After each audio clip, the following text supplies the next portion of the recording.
நேத்து இங்க இருந்த இவனை திட்டி பேசுன, இன்னைக்கு மானம் கட்டு போய் இங்க இருக்க, அப்புறம் இவனை திட்டி பேசுற, என்னதான்டா அவன் கொள்கை கோட்பாடு அப்படின்னு இல்லையே. இந்த மாறி மாறி போறவங்களுக்கு ஒரே கோட்பாடு தானே, சீட்டு அதிகமா இருக்கணும், நோட்டு அதிகமா இருக்கணும், அங்க போவோம்ங்கிறது ஒரு கொள்கை.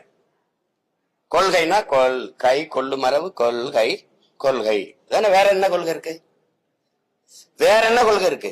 திமுகங்கிறீங்க, திமுகவும் அதிமுகவும் வெவ்வேறு கட்சின்னு யாராவது சொல்லுங்க. அது ரெண்டு வெவ்வேறு கட்சினா வேற சித்தாந்தம் கொண்டது. பாரதிய ஜனதா காங்கிரஸ் வெவ்வேறு கட்சி, வெவ்வேறு சித்தாந்தங்கள், வெவ்வேறு கோட்பாடு, வெவ்வேறு தத்துவத்தை கொண்ட கட்சி. யாராவது சொல்லு.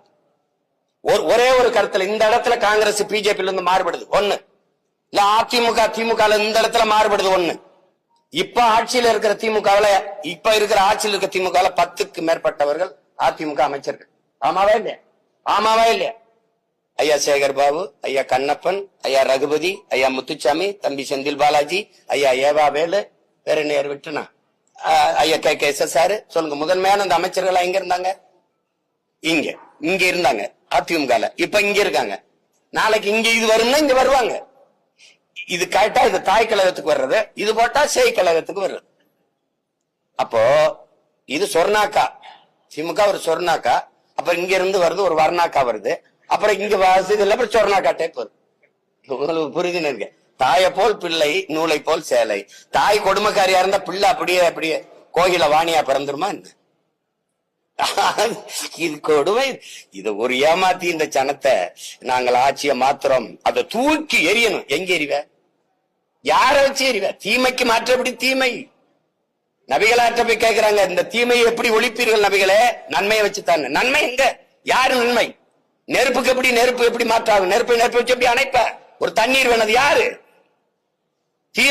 திமுகவுக்கு மாற்ற அதிமுக எந்த வழியில் எப்படி? ஒரே ஒரு இடத்துல வந்தா டாஸ்மார்க்க மூடிடுவாருன்னு சொல்லு. ₹1 கமிஷன் வாங்க. பணி அமர்வா, பணியிட மாற்றமா, பணி உயர்வா, 5 பைசா வாங்க மாட்டார். ஒண்ணு யாராவது அவர் வந்தா மலையை காப்பார், காட்டை காப்பார், நீர்வளம் ஏரி எல்லாம் பாதுகாக்கப்படும். அப்படி இருக்கும். ஏதாவது ஒரு மாறுதல் சொல்லுங்க. அதிகபட்ச வளர்ச்சி இந்த நாடு கட்டமைக்கிற வளர்ச்சி கடன் வளர்ச்சி. 5 லட்சம் கோடியில் விட்டு போய் 10 லட்சம் கோடி கடன் வளர்ச்சி. வேற எது வளர்ச்சி தம்பி? நீங்க சொல்லுங்க. எல்லாம் படிச்ச பிள்ளைங்க தானே, ஒண்ணு சொல்லுங்க. என்ன வளர்ச்சி இருக்கு? சும்மா பேசிக்கிறலாம். கூட்டணி வச்சு கூடி கொள்ளையடிச்சா சரியாயிருமா? எந்த அடிப்படையில் அணி சேருவீங்க? எந்த அடிப்படையில்?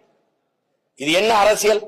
தேர்தல் ஓட்டவன யார் எங்க போறது, அவர்கள்ட்ட எவ்வளவு பேசுறது, இது கேவலம். இதெல்லாம்